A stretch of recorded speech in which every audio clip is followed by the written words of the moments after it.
हमारे mortality conference records हम किसी बाहर वाले को नहीं दिखा सकते। पता नहीं आप लोगों को इन रिकॉर्ड्स के बारे में कहां से पता चला।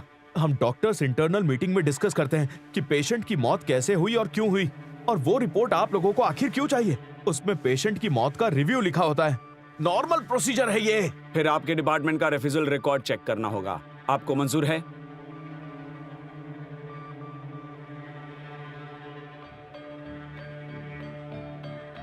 बताइए, मंजूर है?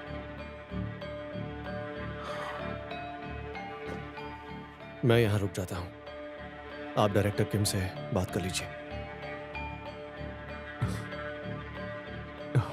हाँ, पर इन लोगों पर नजर रखना, ठीक है?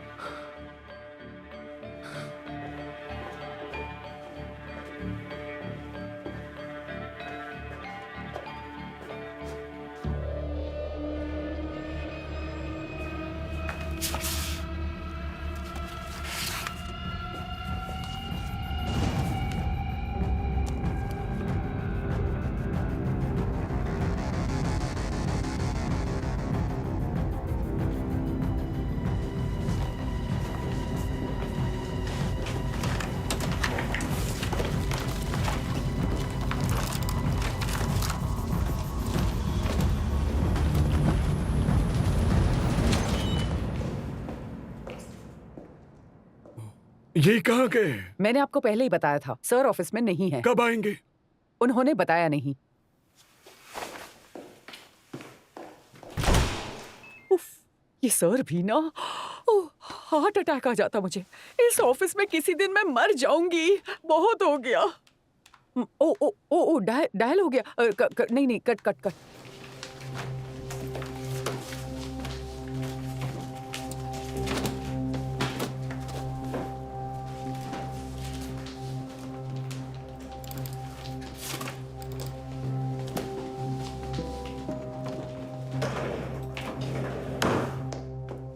वो आ गए।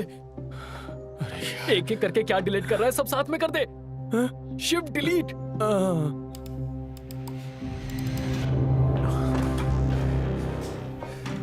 डायरेक्टर किम, इसका क्या मतलब है? इस तरह से तलाशी लेना और सारी फाइल्स चेक करना?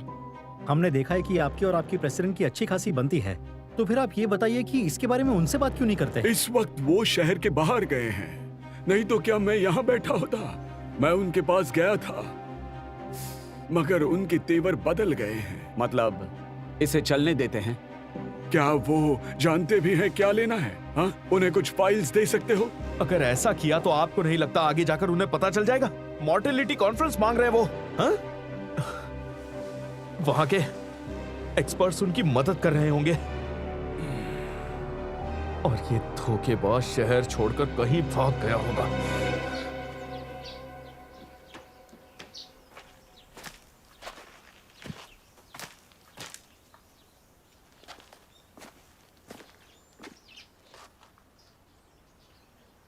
ये कैसे?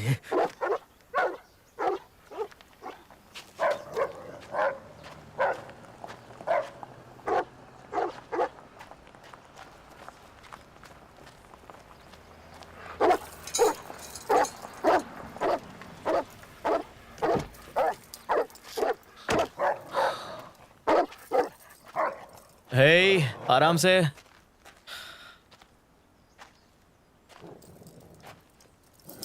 ये लो, तुम्हारे लिए लाया। तुम्हें पसंद आया?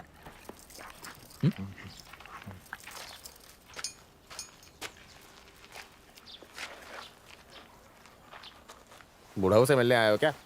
जी हाँ, उनसे ही मिलने आया हूँ। तुम कहाँ से आए हो? यहाँ तो कोई आता नहीं है।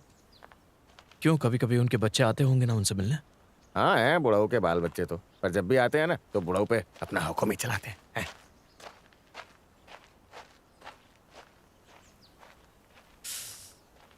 और तुम्हारा क्या? चलो तुम अपना खाना एंजॉय करो। और चाहिए तुम्हें? है क्यूटी, और खाओगे? चलो, इस घर का कुत्ता भी सुंदर है। अच्छी बात है।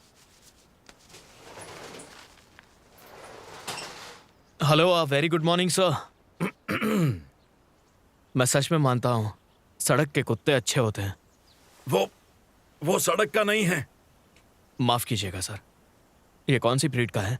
इसकी तो रुको, चलो अंदर, चलो अंदर चलो। Good morning ma'am.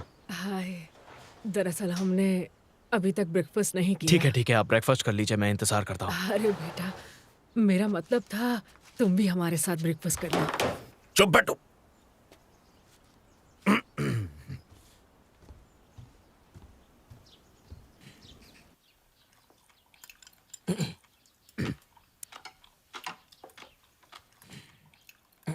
बेटा, क्या वाकई तुम्हें हमारे मजली बेटे ने यहाँ भेजा है? जी।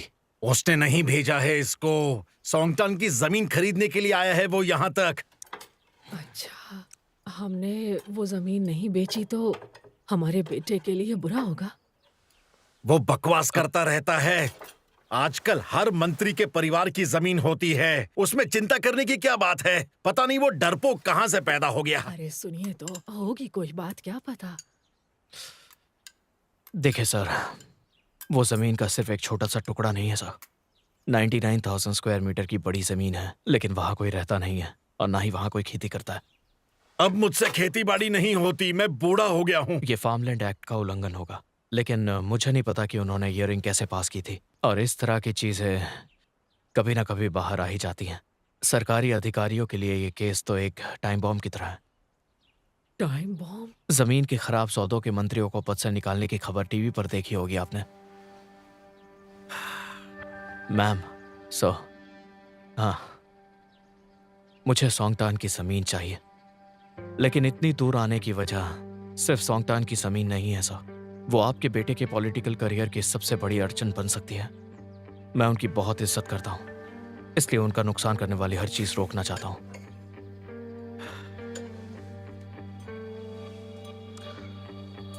उसके लिए आपको 58 बिलियन वन दूंगा।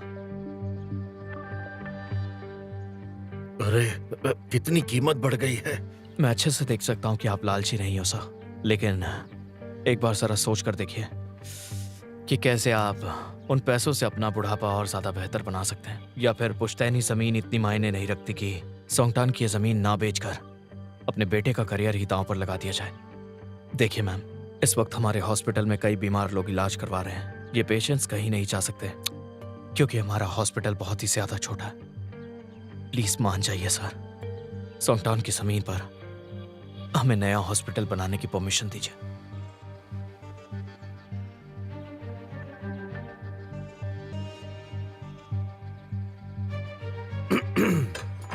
मैं अभी आता हूँ। अरे कहाँ जा रहे हैं आप?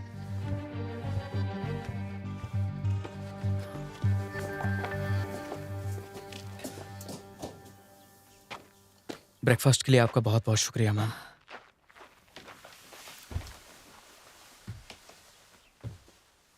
सुनो बेटा, ब्रेकफास्ट तो तुमने किया ही नहीं। खैर, जाते जाते कहीं कुछ खा जरूर लेना, हाँ? खाली पेट मत रहना। जी।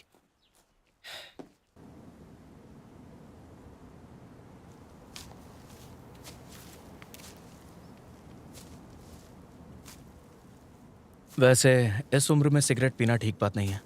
क्या कह रहे हो तुम? सालों पहले ये आदत छोड़ चुका हूं मैं। यहाँ आकर अच्छा लग रहा है आपको? बाहर वालों को यहाँ आना अच्छा लगता है। आप सोल में घर खरीदोगे और कभी कभार यहाँ आओगे तो आपको और अच्छा लगेगा सर।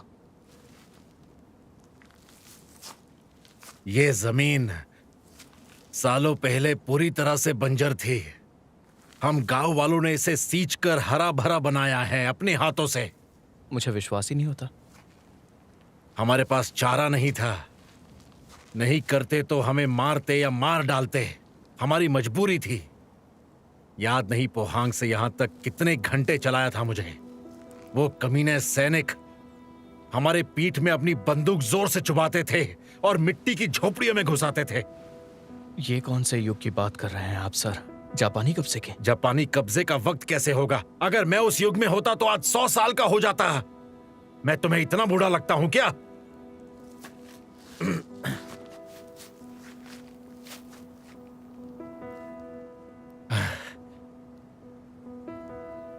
सालों तक हम पर जुल्म हुआ है, फिर भी मेहनत करते रहे क्योंकि उनका वादा था कि बदले में जमीन देंगे।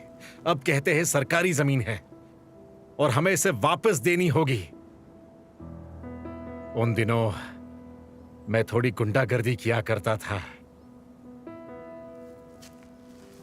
सोंगटांग की जमीन की हिफाजत करके मेरे बाबा ने मेरे लिए रखी थी, तो मैं वो नहीं दूंगा। सोचा था यहां के लोगों को लेकर वहां रहने जाऊंगा, लेकिन जो सरकार है कहती है कि वो जमीन मेरी नहीं उनकी है। तो इसका ये मतलब है कि आप सोंगटान में रहना चाहते हैं, वो भी अपने गांव के लोगों के साथ। तब गांव में कई लोग थे, अब ज्यादा नहीं बचे। आपके पास 99,000 स्क्वायर मीटर्स की जगह है।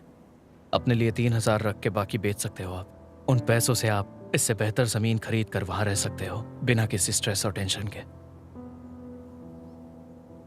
मेरा दूसरा बेटा नहीं मानेगा, बहुत गुस्सा करेगा। वो कहता है कि मेरा बाप पहला था, ये लोगों को पता चले उससे पहले वो मरना पसंद करेगा। लेकिन मैंने वो जमीन नहीं बेची,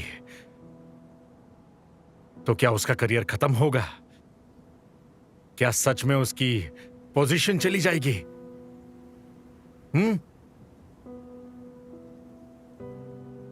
हाँ, आपकी बात सच है।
हमारी डायरेक्टर आ रही है, तब तक आप प्लीज रुक क्या वहां जाइए। पर रखा है? ये क्या चल रहा है?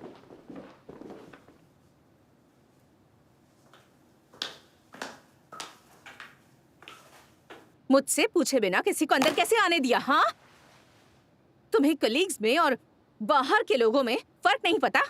हमने नोटिस या फिर 4-5 लोग काले सूट में आए तो डर गए, कोई गुंडों की तरह घुस आया तो घबरा गए? हाँ, मेडिकल प्रैक्टिशनर बिना इजाजत बाहरी व्यक्ति को पेशेंट रिकॉर्ड्स देखने या कॉपी करने नहीं दे सकता।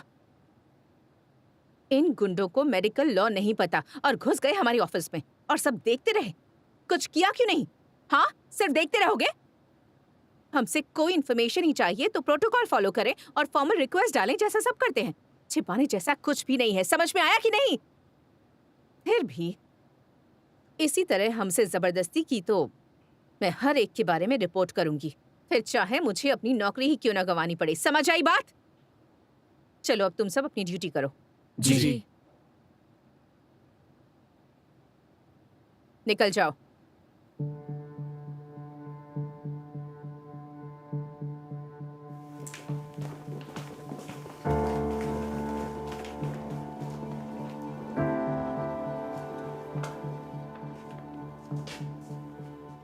मेरी तरफ देखो।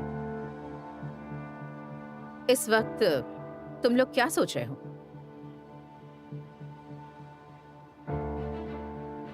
मुझे जल्दी से काम खत्म करना है। मेरी शिफ्ट खत्म नहीं हुई, लेकिन सभी का घर जाने का मन कर रहा है ना? मैं जानती हूँ कि सब बिजी हैं और दूसरे डिपार्टमेंट के बारे में सोचने की एनर्जी नहीं होगी।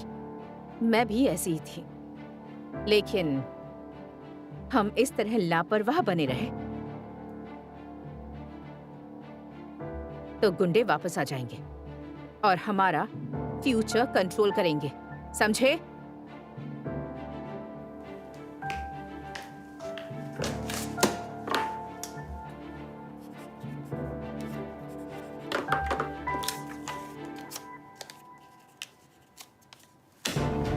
पेशेंट्स इंतजार कर रहे हैं, वोट करो स्ट्राइक के लिए। Yes, ma'am.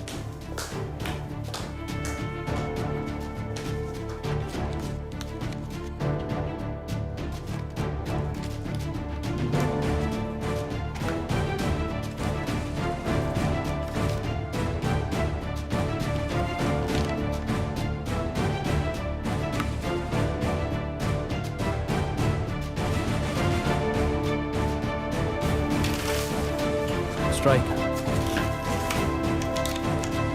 In favor. Strike. In favor.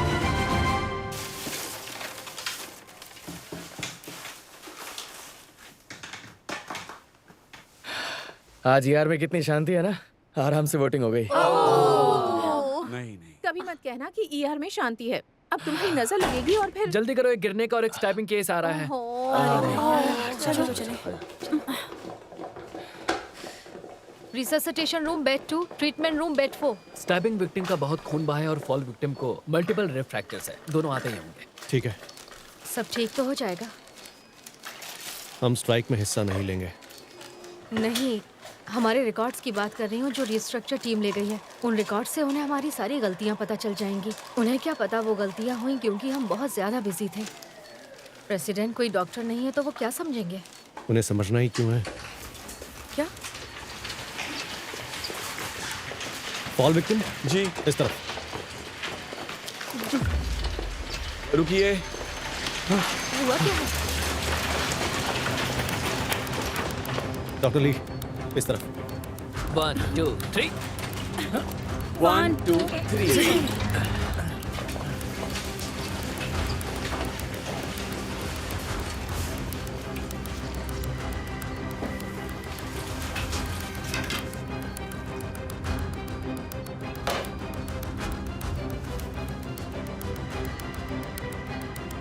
Mister किम जी हुन, आपका घाव गहरा नहीं है।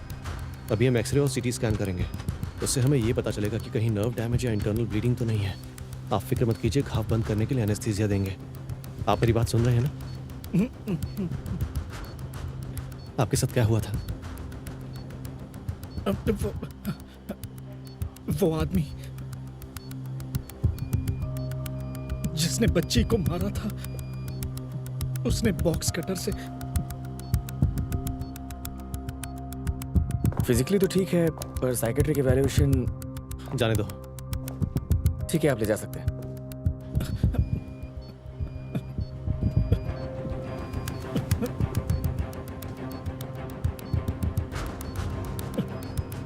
डॉक्टर पाक,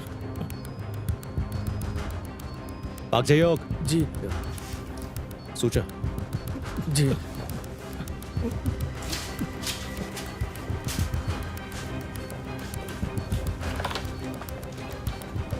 इमरजेंसी रूम से बोल रहा हूँ। किम जी उनका ब्रेन सीटी स्कैन करना है। कोई नर्व डैमेज नहीं है और ना ही इंटरनल ब्लीडिंग है। आप यहीं स्टिचेस लगवाना चाहेंगे या प्लास्टिक सर्जरी डिपार्टमेंट में? अगर यहाँ लगवाने तो थोड़ी देर वेट करना पड़ेगा। वो शाम 7 बजे के बाद इन्हें अटेंड करेंगे। क्या मैं यहाँ लगवा लूँ? हाँ, घाव ज़्यादा गहरा नहीं है तो आप यहाँ भी लगवा सकते हैं। ठीक है। पाक जयोग, ये तुम करो। क्या? सूचना तैयार करो। Yes sir. यहाँ आओ, साथ में करते हैं। मिस्टर किम जी-हुन, इसे पहचाना आपने? आप टेंशन मत लीजिए, बहुत ही काबिल डॉक्टर है ये। घाव का निशान भी नहीं रहने देंगे। ठीक है, लेट जाइए प्लीज। रेडी हो जाओ।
Job.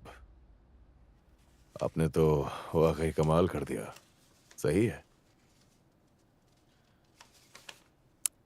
Thank you so much sir. जमीन का इशू तो सॉल्व हो गया।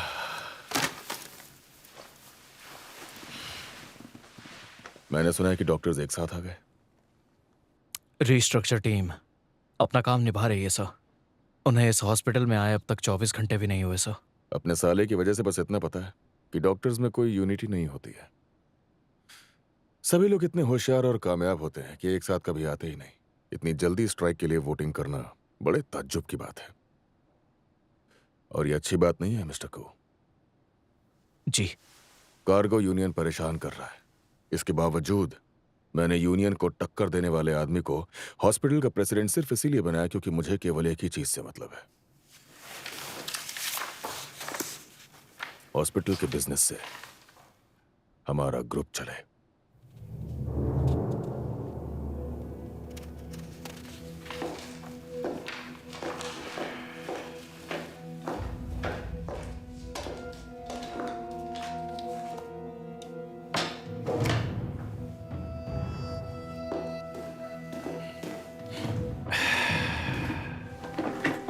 Medical schools, hospitals, insurance, pharmaceuticals. अब हाजाओं के पास मेडिकल इंडस्ट्री के चारों आधार स्तंभ हैं। आपको अंदाजा भी है कि मैंने आपको ये पोजीशन क्यों दी? क्या लगता है आपको आने वाले 10 सालों बाद हमारी कितनी सब्सिडरीज बची होंगी? मेडिकल इंडस्ट्री अमर है मिस्टर को। हॉस्पिटल 100 साल के इंसानों का घर बन जाता है। हमारी कंपनीज ने सालों लगा दिए हैं मेडिकल सर्विसेज को इंडस्ट्री बनाने में। प्राइवेट हॉस्पिटल्स बनाने के लिए और ज्यादा बेड्स के लिए इतनी मेहनत हमने क्या बेवजह ही की थी मिस्टर को? जो बीज हमने बोए थे उसकी फसल अब काटनी है। सर आपके राज में इस हॉस्पिटल में एक भी शिकायत की खबर आगे से नहीं आएगी। इसकी जिम्मेदारी मैं लेता हूं। पूरी तरह भरोसा है मुझे। वैसे सॉन्गटान प्रोजेक्ट शुरू करने के लिए क्या हमें हेडक्वार्टर से फंड्स मिलने वाले हैं? मेरी जबान पर भरोसा रखिए मिस्टर को। बहुत ज्यादा मत करिएगा। आप जरा भी चिंता मत करिए। Thank you so much sir.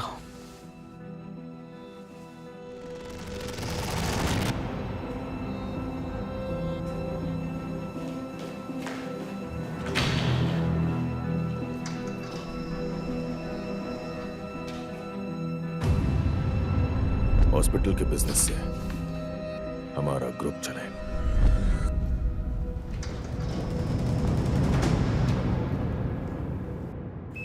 President आ रहे हैं।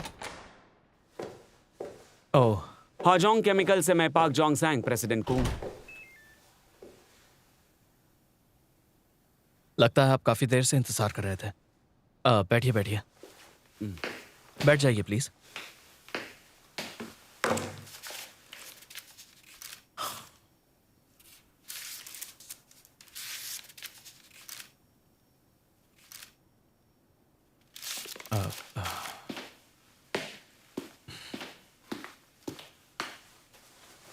चलिए शुरू कीजिए।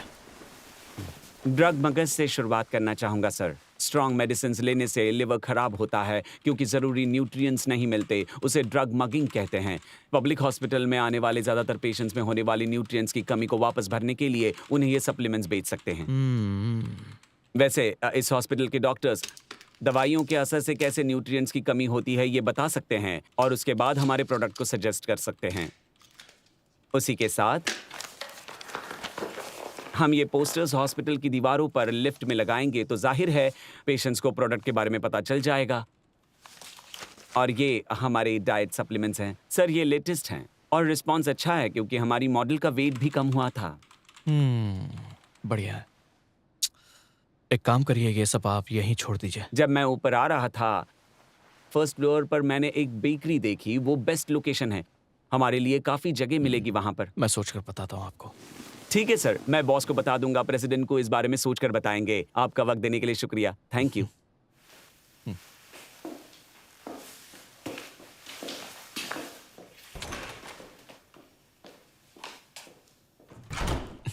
ये सब हटाओ यहां से।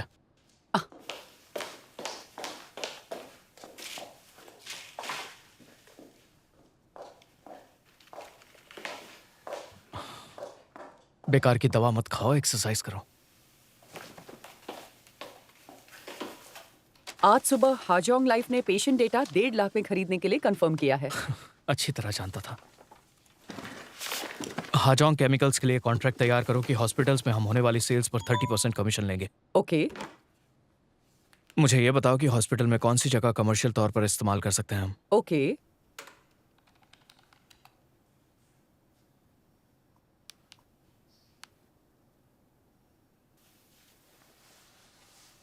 जो कुछ हुआ उसमें तुम्हारी गलती नहीं थी। क्या तुम चाहते हो मैं गिल्टी फील करूं? उस पेशेंट को मैंने ही डिस्चार्ज दिया था जिसने पुलिस पर हमला किया।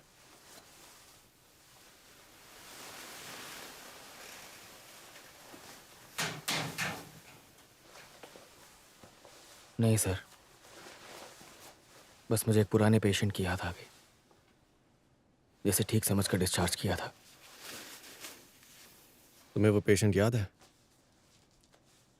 क्या? मुझे?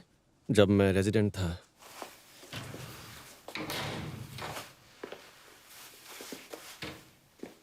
मुझे कार्डियोलॉजिस्ट को बुलाना चाहिए था, लेकिन मुझे दिख रहा था कि पेशेंट को कंजस्टिव हार्ट फेलियर हुआ था। स्टेथोस्कोप से साफ सुनाई दे रहा था कि खून लंग्स में जा रहा है। पेशेंट सांस नहीं ले पा रहा था। एस्पिरिन और डायोरेटिक्स देने के बाद उसे ठीक लगने लगा और मुझे भी खुशी हुई। तो डिस्चार्ज कर दिया? रात को बहुत देर हो गई थी। उस वक्त कॉल करता तो स्पेशलिस्ट से गालियां पड़ती। ये बस बहाना था। शायद मुझे ये महसूस करना था कि मैं अकेले ही सब हैंडल कर सकता हूं। अगले दिन मैं निकल रहा था और नर्स ओना ने पूछा कि तुम्हें वो पेशेंट याद है? वो पेशेंट याद है, वो वापस आया है। उसने कहा वो वापस आ गया। ली कांगमिन की 4-5 दिन बाद मौत हो गई। लेकिन वो जरूरी नहीं कि आपकी वजह से हुई हो। पता है, मुझे इस सवाल से नफरत है। वो पेशेंट याद है? वो वापस आया है। कैसा लगा आपको?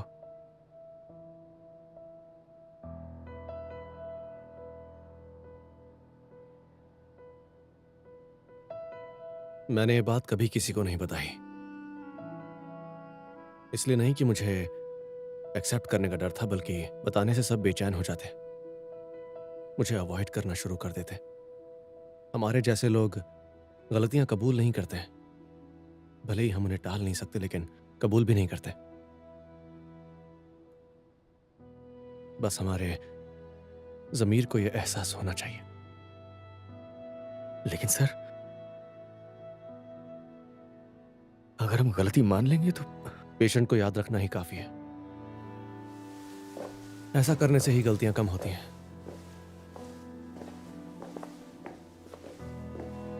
Good night.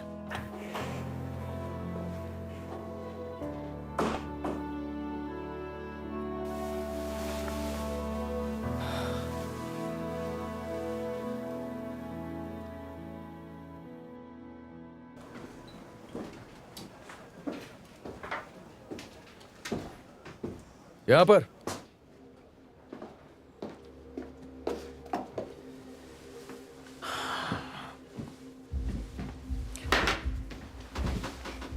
यहाँ टाको वसाबी और सेक अच्छा मिलता है। डाइगेंजो सेक और ग्रिल स्क्विड लाइए प्लीज। हाँ, ग्रिल फ्रेश होनी चाहिए। ओके।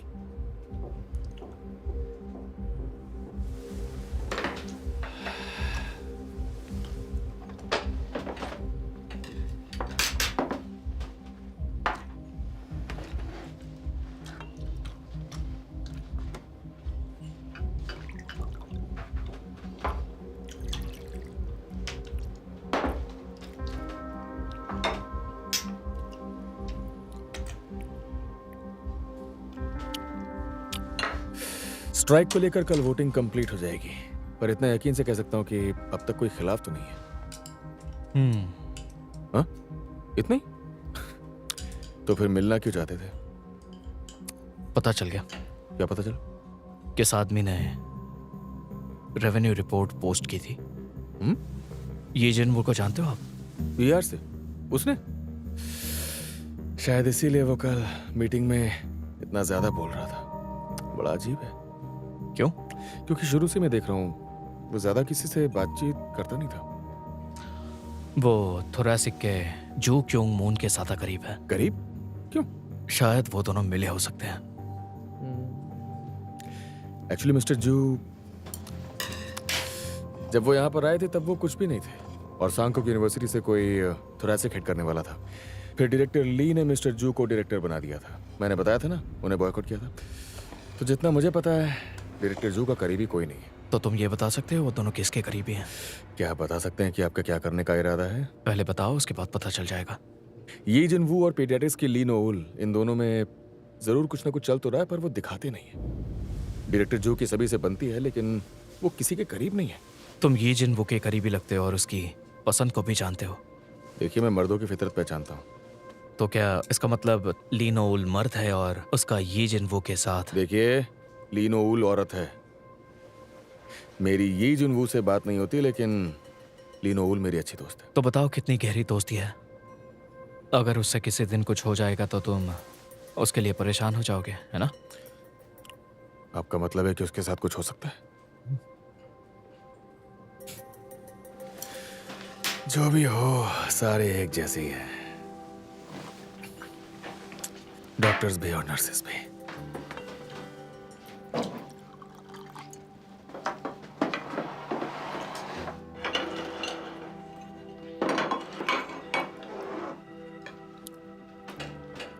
दूसरी पोजीशन चाहिए? बॉस से दोस्ती रखना तो अच्छा ही होता है ना। हॉस्पिटल में तो काम करना ही बेकार है, पोजीशन से क्या होगा? मैं हॉस्पिटल के बाहर की बात कर रहा हूँ। रिस्ट्रक्चर टीम में जाना चाहोगे? देखिए, सब लोग स्ट्राइक पर जाने की सोच रहे हैं। अब आप चाहे रिस्ट्रक्चर करें या फिर ना करें, रिस्ट्रक्चरिंग का जो भी प्लान है वो सब बाद में बनाइएगा। टाइमिंग सही है इस वक्त? आप कह रहे हैं कि ये टाइमिंग सही है? इन हालातों में रिस्ट्रक्चर करना जरूरी है क्या? हाँ।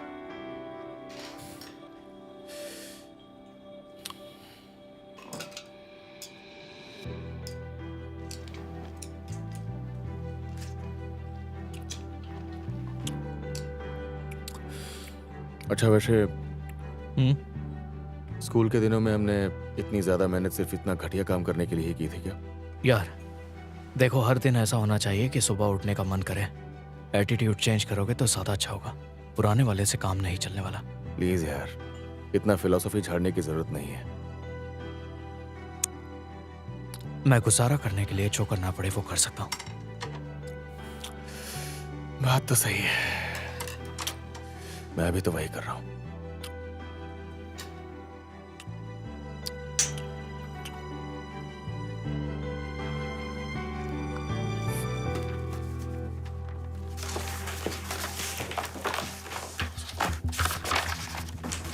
मुझे जरा वो प्रिंट आउट देना।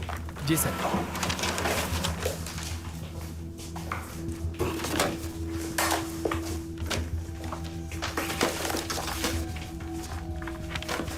हमने इंटरनल डॉक्यूमेंट्स की मांग की है, लेकिन टेक्निकली हमें फॉर्मल रिक्वेस्ट भेजने की ज़रूरत है। इस तरह की डिमांड सिर्फ न्यूरो सर्जरी में होती है। न्यूरो सर्जरी के डायरेक्टर हो से हुआ।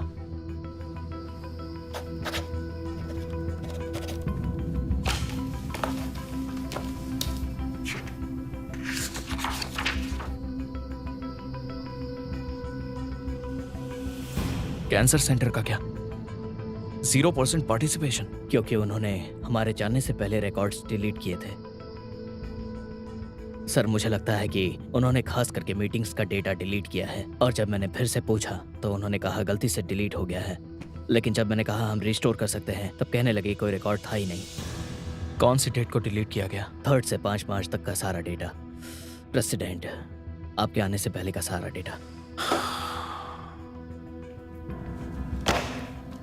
कैंसर सेंटर के रिकॉर्ड्स चेक करिए, इन 3 दिनों के।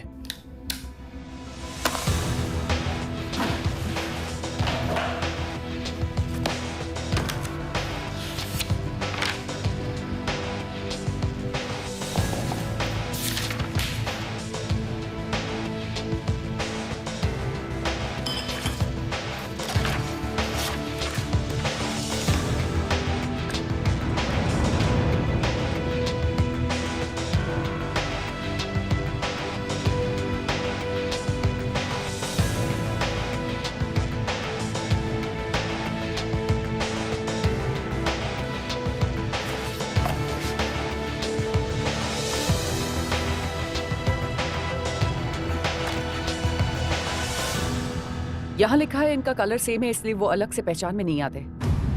कैंसर सेंटर डायरेक्टर को ऑफिस में बुलाओ। रिस्ट्रक्चर टीम इसी वक्त कैंसर सेंटर जाइए।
चोई डोयोंग,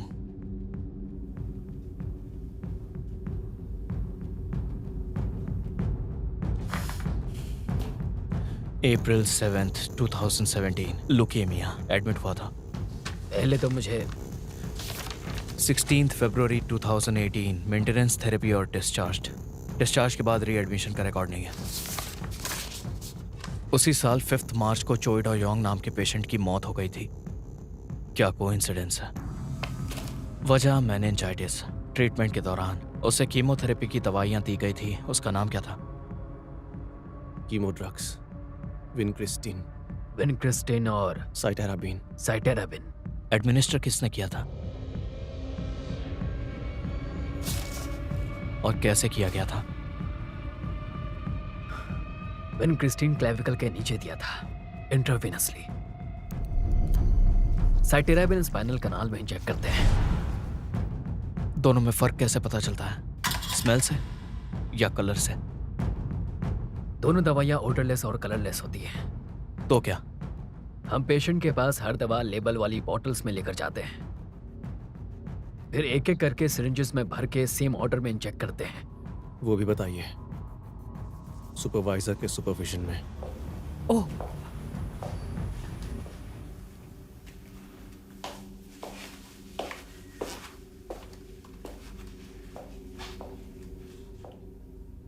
अगर अदला बदली हुई तो क्या होगा?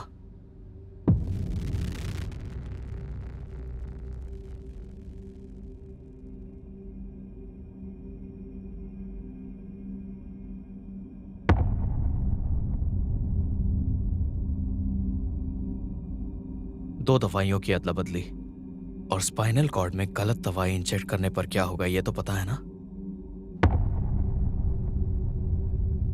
पेशेंट मर जाएगा। आपने उसे मार दिया। वो एक मेडिकल एरर था। तुम लोगों ने चोई डोयोंग की हत्या कर दी और खुद को डॉक्टर्स कहते हो। आपको पता है बिना आराम के काम करने पर क्या होता है? आपको आइडिया भी है कि डॉक्टर्स का क्या हाल है? ये सब हफ्ते में 120 घंटे काम करते हैं। इतना टाइट शेड्यूल होता है। भले ही दुनिया तुम्हें डॉक्टर समझे, लेकिन तुम डॉक्टर्स कहलाने के लायक नहीं हो। पेशेंट्स की हत्या करने वाले डॉक्टर्स नहीं होते। यहाँ आते ही आपने सबसे पहले क्या किया? हमारा स्टाफ कम करना चाहते थे क्योंकि हम प्रॉफिट नहीं ला रहे थे। स्टाफ कम हुआ तो हम काम कैसे करेंगे? कानून भी सिर्फ रेजिडेंट्स के लिए बनाया है। वो हफ्ते में 88 घंटे काम कर सकते हैं। अब डॉक्टर्स को ऑफिस वर्कर से कंपेयर करते हैं। अगर ऑफिस वर्कर्स 88 घंटे काम करते हैं ना, तो 18 घंटे तो वो अपनी सीट से उठते तक नहीं है। लेकिन यहाँ ऐसा नहीं होता। पेशेंट्स इतने ज्यादा होते हैं कि 24 घंटे भी कम पड़ते हैं। झूठ कहते हैं कि कानून के मुताबिक है, लेकिन 120 घंटे से भी ज्यादा काम करते हैं। हम भी इंसान हैं।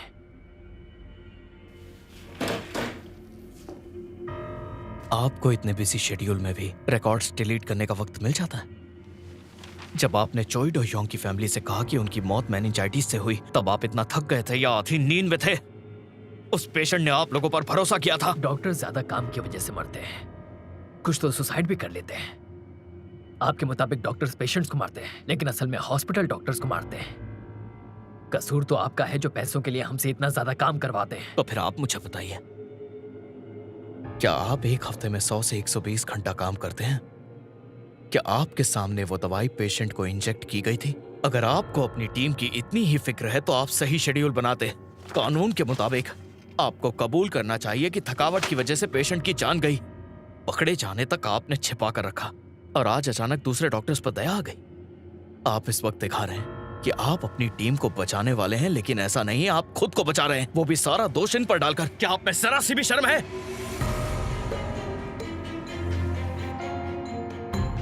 इतने बहाने बनाने के बावजूद कातिल इसी कमरे में मौजूद है और कुछ लोगों ने उसके गुनाह छुपाने में मदद भी की है। हमने छुपाया नहीं, रिपोर्ट किया था। किसे किया था? क्या लगता है आपको? डायरेक्टर ली। डायरेक्टर ली बोहून? हाँ, डायरेक्टर ली को रिपोर्ट किया था। मैं जानता हूं कि आप सारा दोष हम पर डालना चाहते हैं, लेकिन यह फैसला डायरेक्टर ली का था कि मौत की वजह मेनिंजाइटिस डिक्लेयर करते हैं, यूनिवर्सिटी और हॉस्पिटल के खातिर।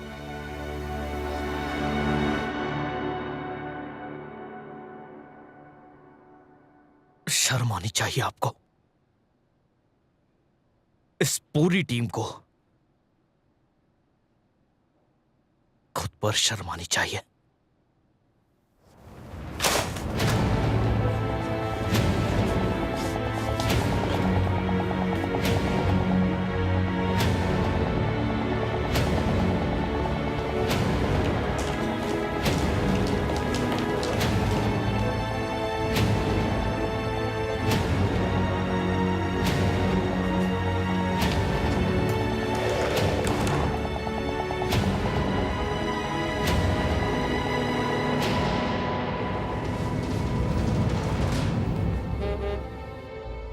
वो हत्या नहीं, गलती थी, मेडिकल एरर। हर रोज होती है। पेशेंट्स को बताया नहीं जाता, सिर्फ स्टाफ जानता है। यहां हर दिन हेक्टिक होता है, इसीलिए कुछ कर नहीं सकते जब तक कि कुछ बड़ा ना हो जाए। मैंने सुना है कि इंजेक्शंस में दवाइयां अक्सर गलत दी जाती हैं। उसके लिए नए कानून भी बनाए गए हैं, लेकिन ये गलती रोकना मुश्किल है। ये सिर्फ यहाँ नहीं होता, हर हॉस्पिटल में मेडिकल एरर्स होते हैं।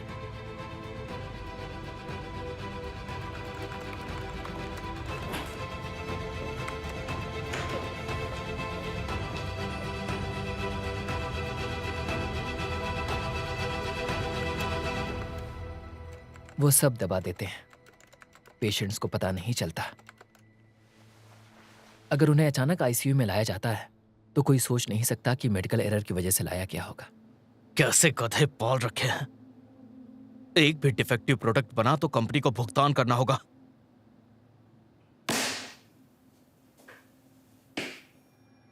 हर रोज, हमेशा।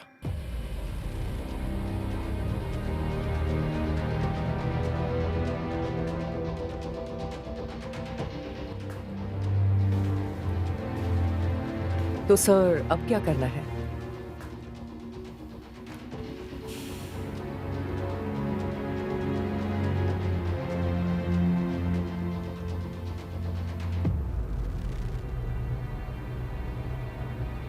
धोखेबाज और छोटा है।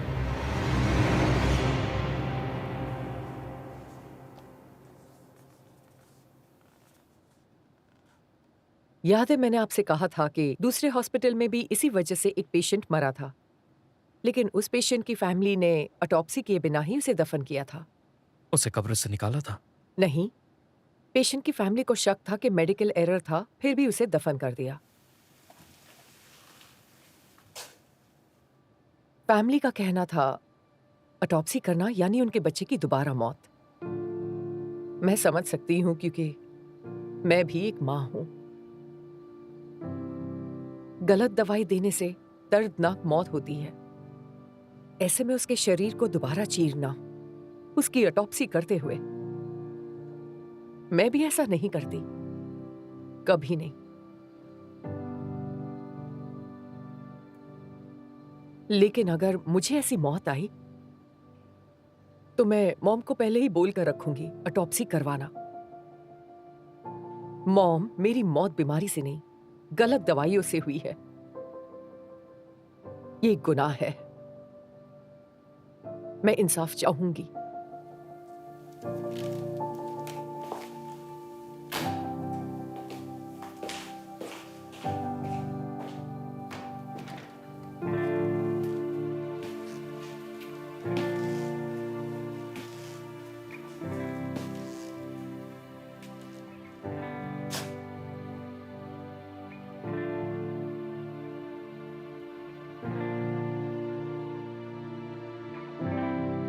उसकी फैमिली को कॉल करो। जी सर।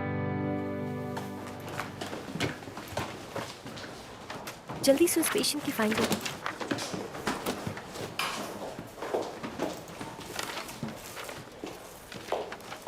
क्या चल रहा है? हम भी फंस गए हैं क्या? वही डर है। कैंसर सेंटर के बारे में अफवाहें सुनकर डायरेक्टर पैनिक हो गए हैं। ये अफवाहें बिल्कुल नहीं है, बल्कि शुक्र है सच्चाई सामने आई। क्या कहा? शुक्र है, लेकिन डायरेक्टर तो। Good luck. सबको बस छुपना है। हॉस्पिटल्स पब्लिक प्रॉपर्टी है, वो देश की सारी जनता के लिए इक्वली एक्सेसिबल होनी चाहिए। क्या मैं पब्लिक प्रॉपर्टी के कॉन्सेप्ट को इस वक्त गलत तो नहीं समझ रहा हूं? नहीं।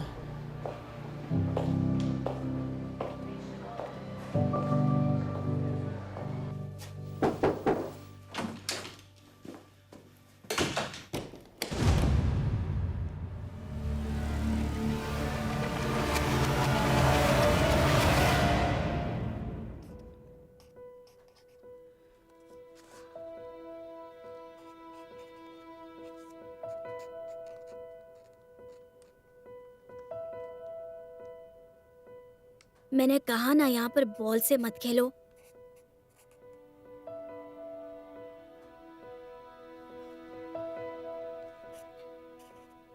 मैं पढ़ रहा हूँ, तुम्हें समझ में नहीं आता क्या? जिन्बू,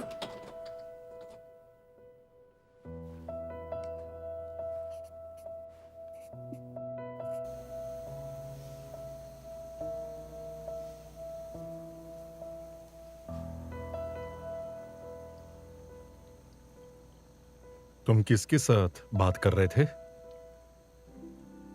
कौन था वो? दोस्त या डैड? तुम मुझे बताओगे तो मैं किसी को नहीं बताऊंगा, ये मेरा प्रॉमिस रहेगा। मॉम को या सनवू को भी नहीं, मैं वादा करता हूं। मत बताना। नहीं, मत बताना। फिर वो तुम्हें पागल कहेंगे और पागलों के हॉस्पिटल में डाल देंगे। वहाँ तुम्हें बांध कर रखेंगे, माँ मिलने भी नहीं आएगी। मत बताना। मैं पागल नहीं हूँ। यहां कितने लोग हैं?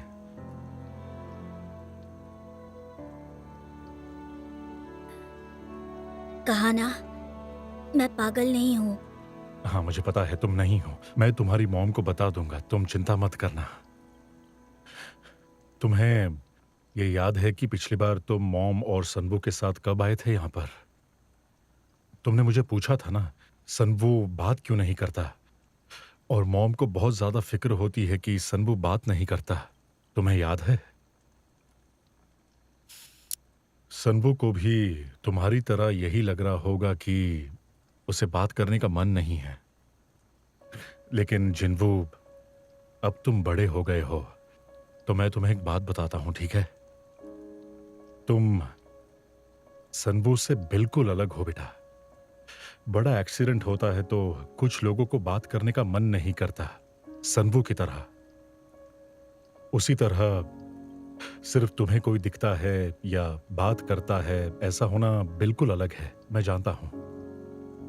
मैं ये नहीं कह रहा हूं कि तुम्हें कुछ हुआ है, मैं ये कह रहा हूं कि तुम शायद ये बात जानते हो कि इस तरह दोस्त होना जो सिर्फ तुम्हें दिखता है, वो तुम्हारे लिए अच्छी बात नहीं है। इसीलिए तुम कुछ बता नहीं रहे हो। लेकिन अगर तुमने नहीं बताया तो तुम्हारे साथ वही होगा दोस्त। तुम्हारी मॉम, सनवू और जो स्कूल के दोस्त हैं वो गायब हो जाएंगे। मत बताना। ये दोस्त नहीं है। चुप रहो। ये दोस्त नहीं है, ये सनवू है। पर मैं जानता हूँ वो सच में नहीं है। उसके पैर बिल्कुल ठीक है। वो भागता भी है जैसे डैड के गुजरने से पहले भागता था। मुझे पता है वो सच में नहीं है। बेटा जिनवू, तुमने सच बताकर सही किया।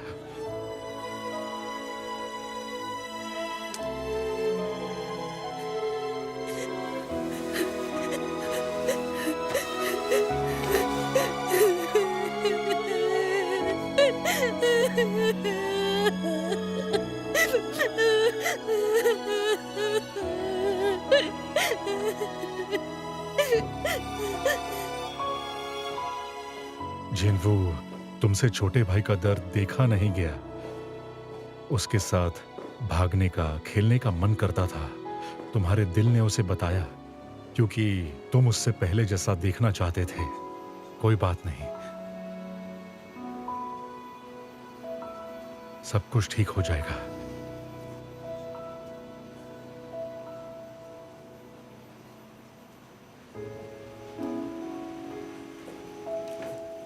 सब कुछ ठीक हो जाएगा। डायरेक्टर जू। घर? हाँ, आप भी जा रहे हैं? पहले कहीं जाना है। बाय। अब सुनिए, कैंसर सेंटर का मेडिकल एरर, आपको पता था उस बारे में? उस बारे में मुझे कैसे पता होगा? डायरेक्टर ली ने आपसे उसका जिक्र भी नहीं किया। या हो सकता है आपने कहीं और से सुना हो। कैंसर सेंटर ने उन्हें रिपोर्ट किया था। ठीक है,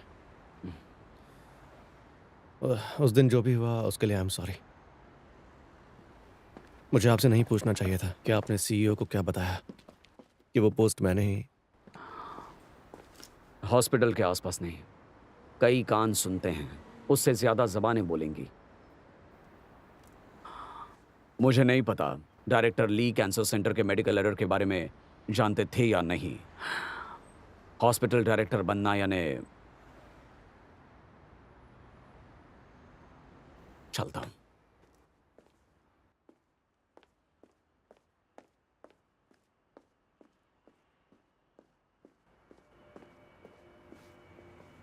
लेकिन ये फैसला डायरेक्टर ली का था कि मौत की वजह मेनिंजाइटिस डिक्लेयर करते हैं यूनिवर्सिटी और हॉस्पिटल के खातिर। डायरेक्टर ली ने हॉस्पिटल के 360 मिलियन वन डायरेक्टली अपने अकाउंट में डाले थे। डायरेक्टर ली ने वो पैसे कहीं और ट्रांसफर किए थे। जिसे मैं जानता था वो इंसान कहाँ है? किस तरह के इंसान थे आप, डायरेक्टर ली?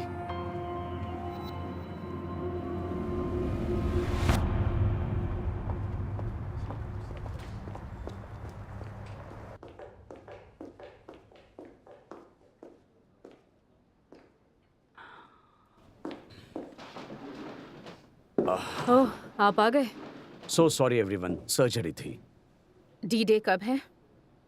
जल्द से जल्द करते हैं ताकि वो तैयारी ना करवाएं। वो जवान है लेकिन बेवकूफ नहीं है। मेरे ख्याल से एक बार फिर सोचते हैं। स्ट्राइक्स के बारे में सुना है, कैसे शुरू करते हैं कोई आइडिया नहीं है। तो क्या स्ट्राइक करेंगे?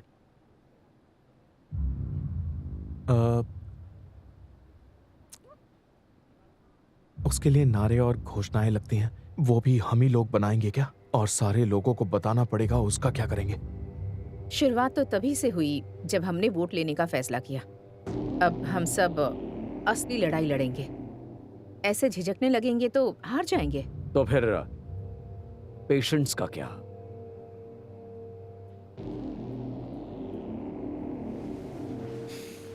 वही तो, पेशेंट्स का क्या?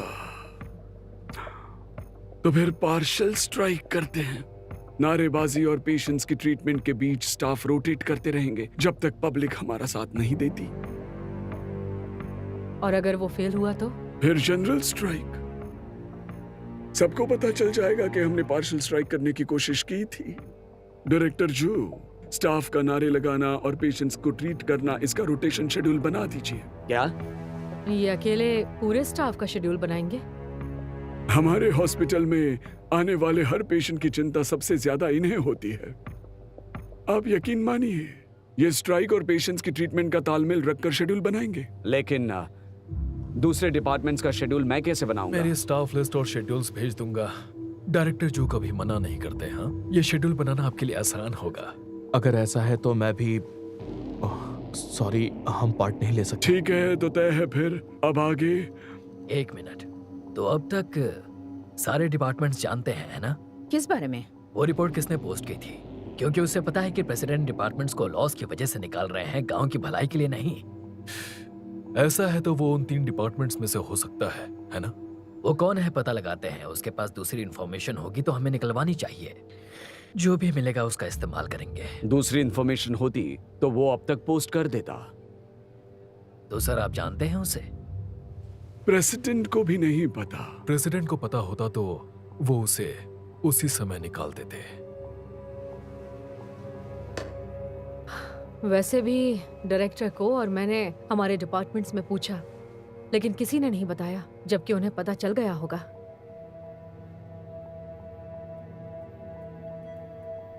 हो नहीं, हमें तो खाने तक के लिए टाइम नहीं मिलता। हमें पता चला तो सबको पता चल जाएगा, यानी वो शख्स पूरी तरह एक्सपोज हो जाएगा। और दूसरा, कोई भी हॉस्पिटल एक विसल ब्लोअर को जॉब नहीं देगा। आखिर उसने वो पोस्ट डालकर हमारी मदद की है, राइट? तो हमें उसे प्रोटेक्ट करना चाहिए। तो क्या सबके लिए ड्रिंक्स मंगवाई जाएं? मुझे काम है तो मैं चलता हूं।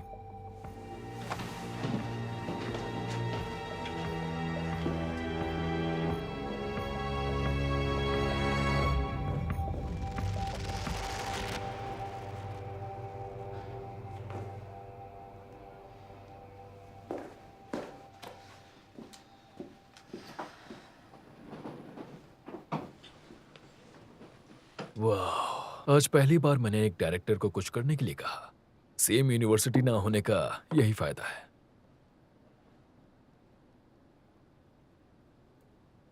आज के बारे में सोच रहे हो? बहुत बुरा हुआ। प्रेसिडेंट को इतनी बड़ी बात उनके खिलाफ इस्तेमाल करेंगे। सिर्फ मेरे खिलाफ क्यों? यहाँ बाकी बैठे लोगों के पास छिपाने के लिए कुछ नहीं है। बिल्कुल है, लेकिन इतना बड़ा कुछ नहीं जो हमारे खिलाफ इस्तेमाल हो सके। आज एक बात पर मिस्टर कू की तारीफ करने का मन किया, क्योंकि वो ये बात समझ चुके हैं कि कुछ भी हुआ तो इंटरनल रिपोर्ट बनेगी। अगर आप चाहते हैं कि बाहर वाला अटैक ना करे तो उसके हाथों में हथियार मत दीजिए। वो हर चीज में इंटरफेयर करने लगे तो बेचारे रेजिडेंट्स को झेलना पड़ेगा। बेचारे रेजिडेंट की तकलीफ आपसे नहीं देखी जाती तो उन्हें डांटना शुरू कीजिए ना, जैसे मैं करती हूँ, लेकिन उसके लिए गोल्फ मिस करना पड़ेगा। जा रही हो? हाँ, जल्दी सोऊंगी तो कल उन्हें डांटने के लिए एनर्जी मिलेगी। Good night.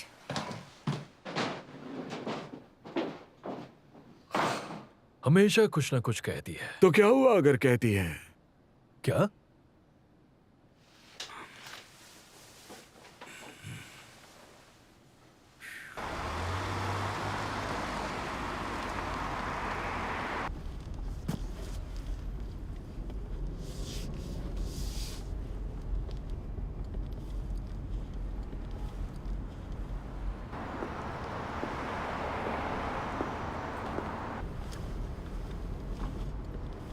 कितना फ्रस्ट्रेटिंग है।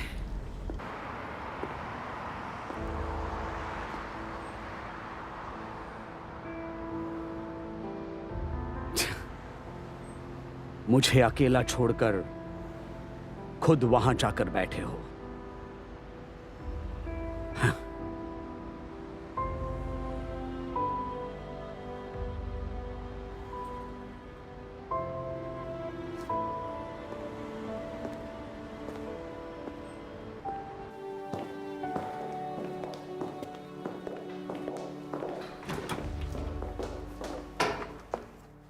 आज आपको देर हो गई। हाँ। गुड नाइट सर, कल मिलते हैं।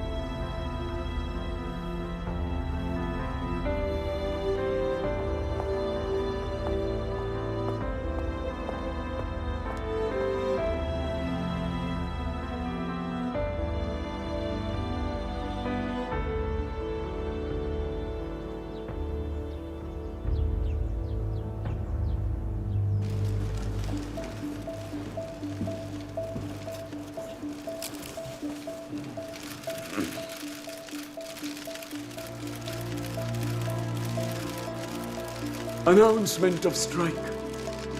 Sankook University Hospital, 3 departments, ob gyn department, paediatric department और इमरजेंसी मेडिसिन को समाप्त करने के निर्णय के विरोध में पार्शियल स्ट्राइक कर रहा है। हमारा 80% से ज्यादा स्टाफ स्ट्राइक पर जाने से सहमत होने के बाद यह निर्णय लिया गया।